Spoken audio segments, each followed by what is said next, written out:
What's going on, everybody? My name is Zayden, and you're watching Reap What You Sow Gardening. In this video, I'm going to be showing you our greenhouse, like I always do, but also some stuff with the electroculture. Yeah, I haven't done an electroculture video in quite some time. And I just found a June bug. I had to give it to Gucci and Toby, my pet toads, to eat it. Yeah, eat the June. They need to eat the June away. So, I have my pocket knife with me, and I think I'm going to show you some pruning. So let's do this. Alright, so we're in the high tunnel right now, and I feel like pruning some blackberry leaves off. So the ones too low to the ground, they get diseased pretty easy. So let's prune these with my simple pocket knife. Now I already went through here and prune, but you can just aerate the blackberries and let air flow through, because remember, fun fact, these are in the peach, apple, and strawberry family, so they kind of need to be airflowed, or disease will start to happen. So I have some other plants I'll show you in a moment, but from like this strawberry plant here, look at this, alpine strawberries. So there's a lot of leaves that need to be pruned, like this one. So any really low to the ground, just prune these off. But almost every single day they're making new leaves. So probably because these strawberries come up from the roots every single year. So we'll have that, because at my grandma's house, yeah, she used to have strawberry plants. They came up every single year. But I have something really exciting to show you, so let's see. I don't know if you can see it, but our cucumbers, let me just take the phone out of the tripod.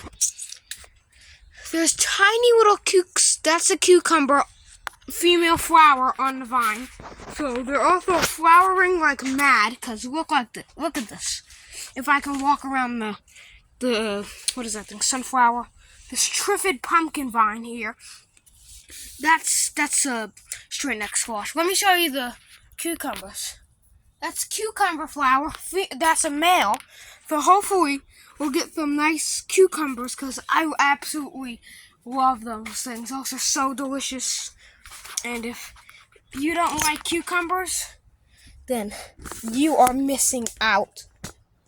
That is like the world's most delicious vegetable, in my opinion, besides eggplants. Well, no, they're not really a vegetable, but over here, you can see, let me set the tripod all the way up.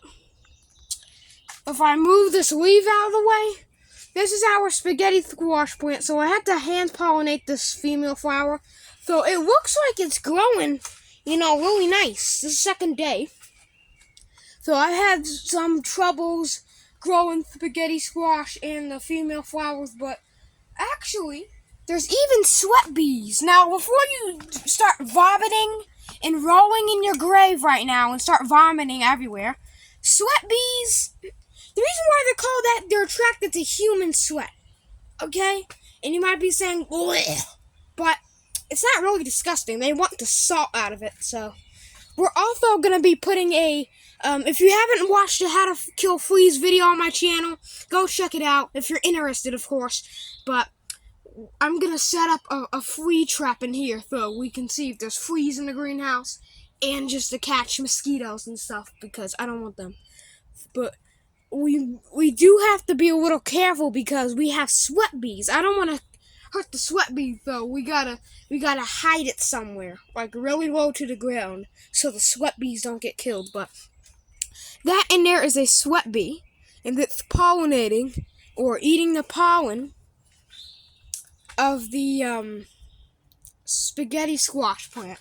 Deep South Homestead made a video today about their spaghetti squash, harvesting it, and it turned out really good.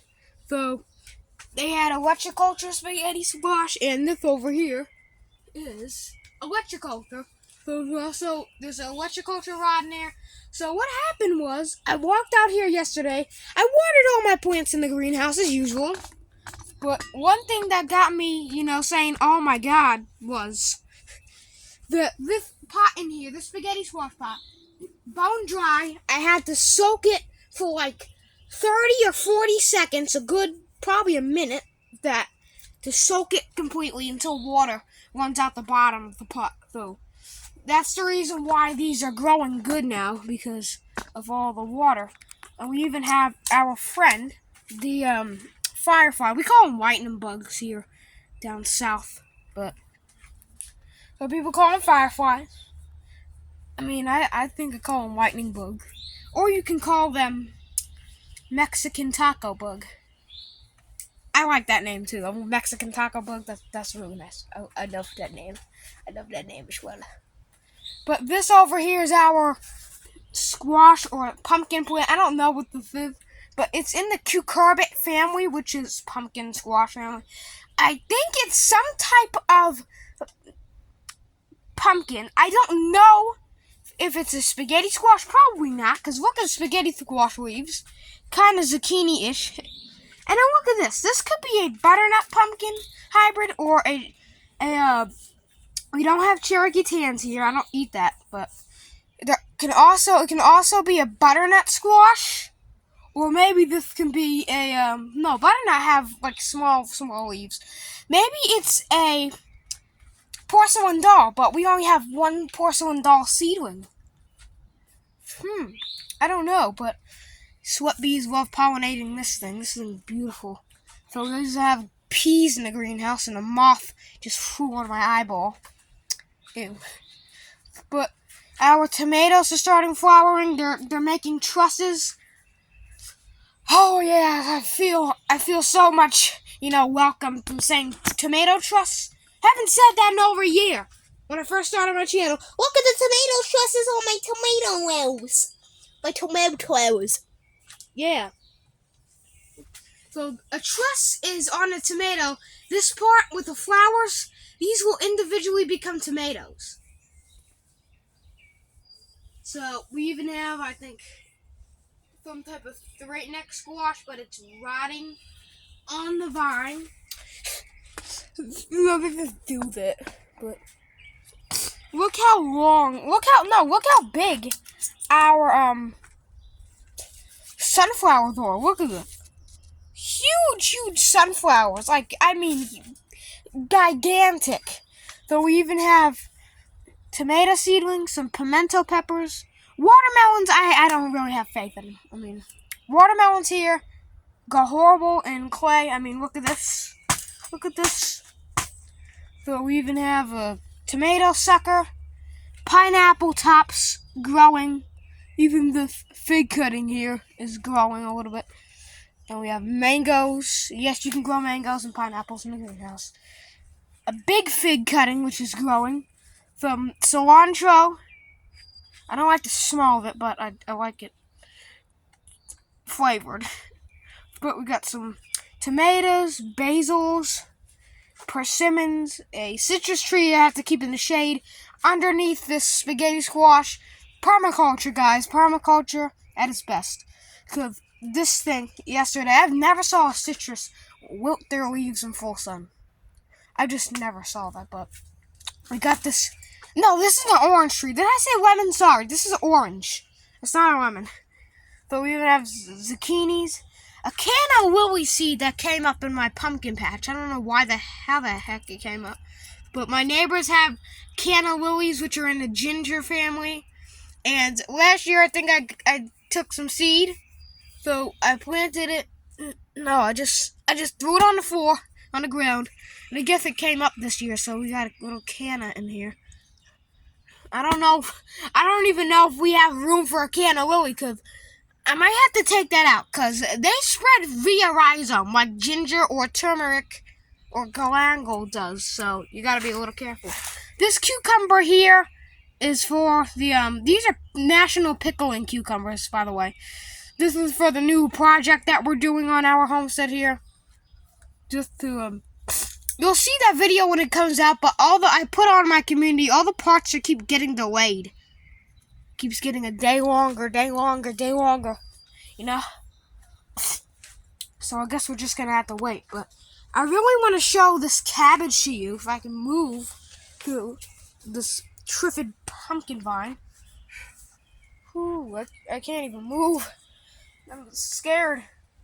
But this over here is our cabbage plant. Yes, cabbage plant. Who would have thought there was a cabbage plant back there? I forgot all about that. I was like, is that some type of weed? And I looked at it. I said, oh my gosh, that's a freaking cabbage plant. See, you forget these things when, large pumpkin vines just grow, The reason why we have so many little baby pots over here is because of the leaf node roots. And we just, look how thick this leaf node root is. If that's how thick this is, imagine what's in that pot right there. And this is in a small pot. I mean, it's pretty big. That's what our plum tree came in when we bought our plum tree. So, yeah, it's growing so good. And nice, really, really thick base. Good. Even the base resembles a pumpkin stem. So, well, duh. But look how big the leaves are. Man, look at this.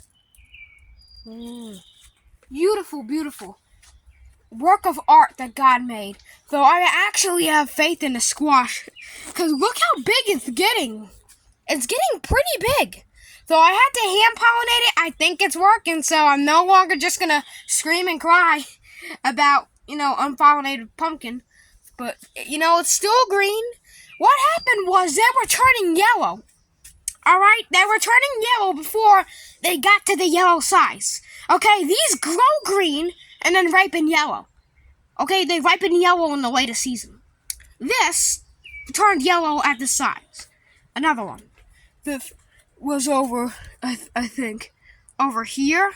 No, that was a leaf. No, it was over here with a sap. The water's coming out. But, yeah, so, as always, I hope you enjoyed this greenhousey video. If you did, give it a great slug on the roof thumbs up. Share it around. Make sure you subscribe to me because that helps me so much by growing my channel.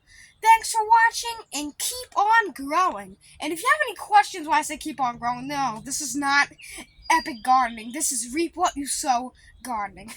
I mean, we have a little bit in common, but yeah.